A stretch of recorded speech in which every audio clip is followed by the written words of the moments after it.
M. Yaké Célestin, membre du secrétariat national en charge des militants RADP de l'extérieur.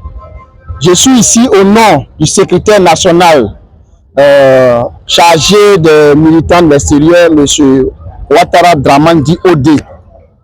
Je suis ici pour superviser cette activité. Il est question d'un grand rassemblement des militants de l'Afrique de l'Ouest 1 et 2 parce qu'au niveau de notre organisation, l'Afrique de l'Ouest est scindée en deux. Et ce sont ces responsables, le personnel politique qui est ici aujourd'hui réuni à Dakar pour une déclaration importante. En réalité, les militants de l'Afrique de l'Ouest ont décidé de demander au président de la République, Alassane Ouattara, de bien vouloir accepter d'être le candidat du RADP pour les élections présidentielles d'octobre 2025. Je suis venu, j'ai vu la mobilisation, je suis très fier des militants et je voudrais exprimer ici au nom du secrétaire national, M. Odé Dramane, leur dire merci. Merci pour l'engagement militant, merci pour leur détermination, pour leur engagement pour la cause du RADP. Et dire que ce que j'ai vu ici, je suis satisfait et je suis convaincu que le 25 soir, nous allons gagner les élections présidentielles un coup KO.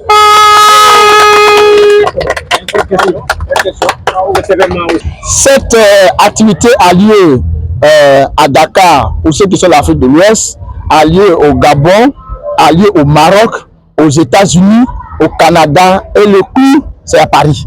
Actuellement où je vous parle, il y a un grand rassemblement pour ceux qui sont connectés sur les réseaux sociaux, vous voyez derrière les images, un grand rassemblement à Paris où tous nos responsables politiques sont là-bas pour montrer à la Côte d'Ivoire et aux pays, et aux autres pays, surtout au plan international, l'engagement du RADP, des militants du RADP, la détermination des Ivoiriens autour du président Alassane Ouattara. Vous savez, le président Alassane Ouattara, c'est un homme qui travaille. Et moi, je dis toujours aux gens, et ça, je voudrais que vous, la presse, vous puissiez relayer cela. On ne change pas un président parce qu'il a duré au pouvoir.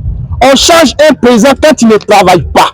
Et en Côte d'Ivoire, le président Alassane Ouattara travaille. Et nous voulons qu'il continue de travailler pour nous. Nous voulons qu'il continue à apporter ce qu'il faut pour la Côte d'Ivoire. C'est le message que nous sommes venus entendre. Et j'ai été très heureux de savoir que nos militants de l'Afrique de l'Ouest 1 et 2 sont déterminés pour la cause du RADP. Et je voudrais les féliciter. Merci. À dire vrai, j'étais un peu sceptique au départ, mais je suis fier.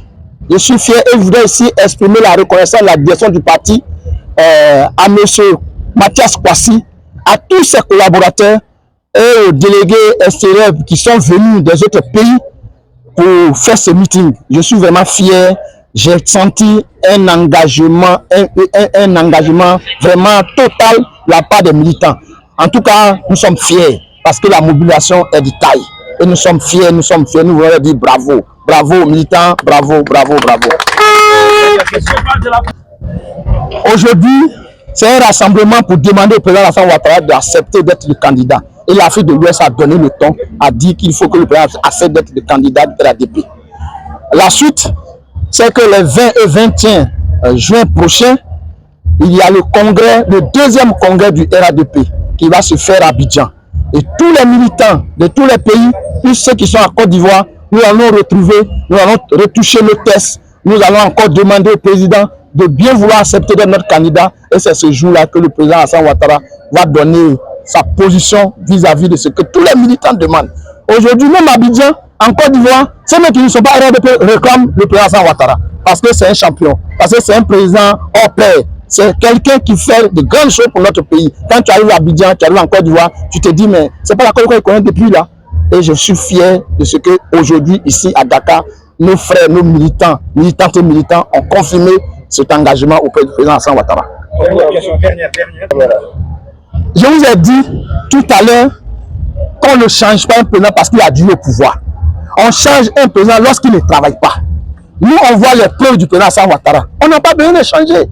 On dit on ne change pas une équipe qui gagne. Le président Alassane Ouattara fait des merveilles pour la Côte d'Ivoire. On ne peut pas changer. Et sur ça, sur les projets que le président Ouattara fait en Côte d'Ivoire, nous voyons que le pays est debout. Le pays est debout, le pays se développe. En Côte d'Ivoire aujourd'hui, dans quelques mois, il n'y aura plus de village en Côte d'Ivoire qui n'est pas électrifié. Ça, c'est du jamais vu. Voilà, le pourcentage d'électrification, non, c'est du jamais vu. Ne serait-ce que ce point. Et donc pour ça, nous voulons dire que le président avant de continuer. Il y a bitume partout aujourd'hui à Abidjan en Côte d'Ivoire. Il y a la réalisation, il y a les universités, il y a les grandes écoles. Non, le développement que le président on ne peut pas. Et il y a des ponts. Je demande aux Sénégalais de faire un tour en Côte d'Ivoire. Ils vont voir de quoi je parle. Bonjour, je suis Brou Mathias Kwasi, délégué extérieur pays du RHGP pour le Sénégal. Et nous avons voulu mobiliser en ce jour du 14 juin 2025 pour rendre hommage, un vibrant hommage à notre président, son Excellence Alassane Ouattara.